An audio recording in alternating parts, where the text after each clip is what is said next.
ተወዳጅ ቻናላችን ተከታታዮች በዚህ በአዲሱ ቻናላችን ደሳስ የሚሉ ታሪኮችን የምንዳስስ ይሆናል። እናንተ ደግሞ ከወደዳችሁት ቻናላችንን ሰብስክራይብ በማድረግ ጀባ በሉልን። ታሪኩ ሲጀምር ዛናና ዳና የሚባሉ የ7 ዓመትና የ10 ዓመት ልጆችን ያስመለክተናል።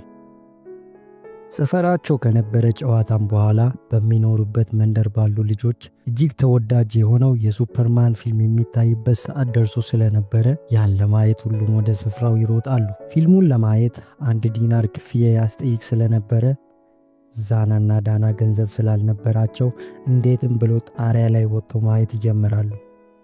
ብዙም ሳይቆዩ የቤቱ ባለቤት አወቀባቸውና ደብድቦ ያባረራቸዋል። ያኔ ነበር ከመንደራቸው በሩቁ በሚታየው ተራራ ጀርባ አሜሪካ እንደሚኖር በማሰብ ሄደው በአካል ሱፐርማንን ለማግኘት የወሰኑት።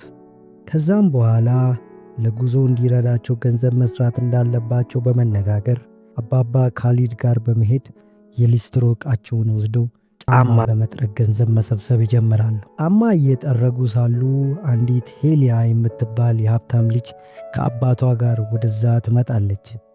ዳናም ካያት በኋላ ትኩረቱን በሷ ላይ ያደርጋል። ወዷታል። አይታውም ሳቀችለት።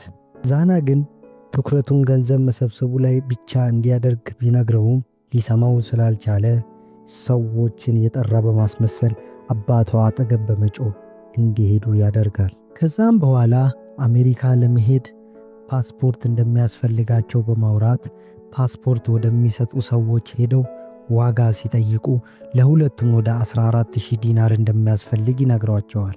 ከዛም እየተመለሱ ሳሉ መንገድ ላይ ሄሊያን ያገኛሉ። ዳናም ሄዶ ያገኛታል። ዛና ግን ይህንን ነገሩን አልወደደለትም ነበር። በሌላም ቀን ከሄሊያና ከጓደኛዋ ጋር በድጋሚ መንገድ ላይ ይገናኛሉ። ሄሊያ አልፋ ስትሄድ ዳና ጓደኛዋን ምን እንደሆነች ሲጠይቅ የሰፈራቸው ልጅ አንገቷን ሀብል ነጥቆ ሰፈራቸው ውስጥ በሚገኝ ኩሬ ውስጥ እንደጣለባት ትነግረዋለች። ዳናም በፍጥነት ወደ ስፍራው በመሄድ ኩሬው ውስጥ ገብቶ ሀብሉን ካገኘ በኋላ ሊመልስላት ሰፈሯ ሲሄድ አባቷ ሌላ ሀገር ይዟት እየሄደ እንደሆነ ይመለከታል። ለማስቆም ቢሞክርም አልቻለም። ሁለቱም ወንድማማቾች አብሮ ተራራውን በሚያዩበት ከፍታ ላይ ተቀምጦ ሳሉ ዛና ገንዘቡን ማግኘት ስለማንችል ወደ አሜሪካ እንሄድም ማለት ነው ብሎ ሲጠይቀው ዳና ግን አይደለም፣ አሁንማ እንዴት እንደምንሄድ መንገዱን አውቄያለሁ በማለት ያገኘውን የዓለም ካርታን የያዘ ወረቀት ይገልጥለታል። በመቀጠልም ሰዎችን ወደ አሜሪካ ወደሚያዘዋውሩ ሰዎች ይሄዳሉ። ገንዘብ አለ ሲሉት የሄሊያን የአንገት ሀብል በማሳየት ይህንን ውሰድ ይለዋል። ሰውየው ግን ፈቃደኛ አልነበረም።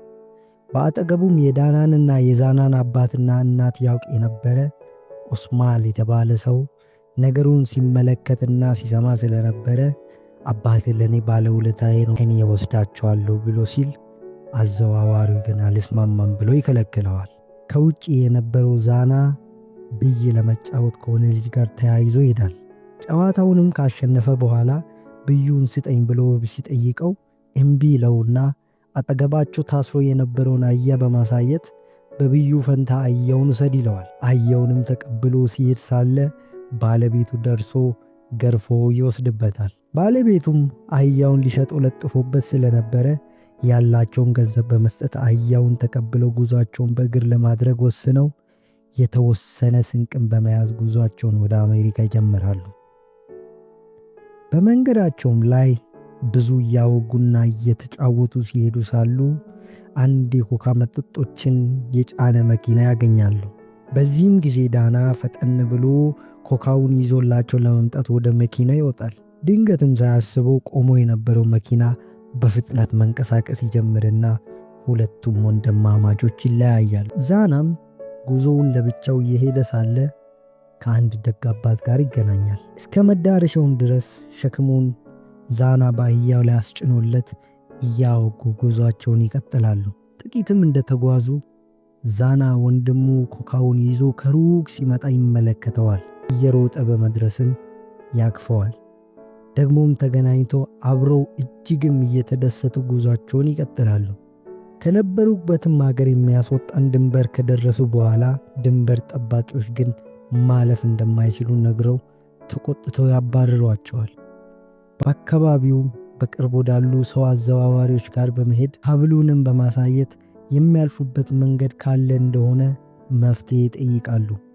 ሰውየውም ሁለት አማራጮች እንዳለና ትንባሆ በሚያዘዋውር መኪና ስር በመንጠልጠል ማለፍ እንደሚችሉ ወይም ጠዋት 1 ሰዓት ላይ ሀብሉን ይዛችሁ ከመጣችሁ እኔ ልወስዳችሁ እችላለሁ ይላቸዋል። በዚህም ተስማምተው ከስፍራው ይሄዳሉ። አህያቸውንም ደግሞ ይዘው መሄድ ስለማይችሉ ይሸጡታል። በዚህ መሃል ዳና ሄሊያን ድንገት ያገኛታል። ካገኛትም በኋላ ጠዋት 12 ሰዓት ላይ ለመገናኘት ተቀጣጥሮ ይለያያሉ። በነጋም ጊዜ ዳና ወደ ሄሊያ ይሄዳል። ዛና ደግሞ እንደነቃ ሰዓቱንም እንዳየ 1 ሰዓት መሆኑን ካረጋገጠ በኋላ ቶሎ ሀብሉን ወስዶ ሊወስዳቸው ወደ ነበረ ሰው በፍጥነት ያመራል። ወንድሙ እዛ ስላልነበረ ከመጠበቅ ውጭ ምንም ማድረግ አልቻለም። ከቆይታም በኋላ ዳና ወደ ቦታው ይደርሳል። ሀብሉን ለሰውየው ስጥና እንሂድ ባለውም ጊዜ ለሄሊያ ሀብሉን እንደመለሰላት እሷም አሜሪካ ልትሄድ እንደሆነና ከሷ ጋርም በዚህ መቆየት እንደሚፈልግ ይነግረዋል። ዛና ከቅዳቸው ይልቅ እሷን መምረጡ አናዶት ጥሎት ይሄዳል። ከዛም ሁለተኛ አማራጭ ወደ ነበረው ትንባሆ መኪና ላይ ተንጠልጥሎ ማለፍን ምርጫው አድርጎ ጎማ ስር ገብቶ ተንጠልጥሎ ጉዞውን ይጀምራል። ወንድሙም ዳና በሌላ መኪና ውስጥ ተቀምጦ ይከተለዋል። ቀድሞ ደርሶ የነበረው ዛና ሳይታወቅበት ተደብቆ ካለፈ በኋላ ወንድሙም ተከትሎት መጥቶ ይቅርታም ጠይቆት ካሁን በኋላ ከጎኔ ነኝ ብሎ ቃል ከገባለት በኋላ ጉዛቸውን አብሮ ይቀጥላሉ። መኪናውንም ተጠቅሞ ድንበሩን ከተሻገሩ በኋላ በእግራቸው ጉዟቸውን መቀጠል ነበረባቸው። ብዙ ከተራመዱ በኋላ በመንገዳቸው ላይ ዳና ተጠምዶ የተቀመጠን ፈንጂ ይረግጣል። ከመቆም ውጭ አማራጭ አልነበረውም።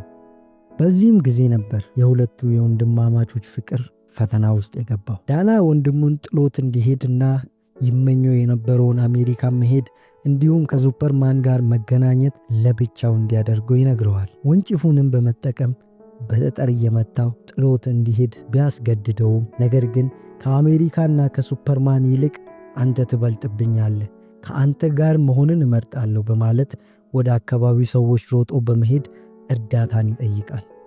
እሺ የሚለው ሰው ግን አልነበረም። ዳናም በቆመበት ብዙ ከቆየ በኋላ እድሉን ለመሞከር ብሎ ከቦታው ዘሎ ይነሳል። ነገር ግን ፈንጂው እውነተኛ ፈንጂ አልነበረም። እጅግም ደስ ብሎት ወንድሙን ፍለጋ ወደ መንደሩ ይሄዳል። ዛናንም ያገኘውና እውነተኛ ፈንጂ እንዳልነበረ ነግሮት በደስታ ተቃቅፎ ሳሉ ታሪካችን ያበቃል። ወንድማማችነት ደስ ይላል። ወንድማማች ሆኖ በልጅነት አብሮ ማደግም እንደዛው።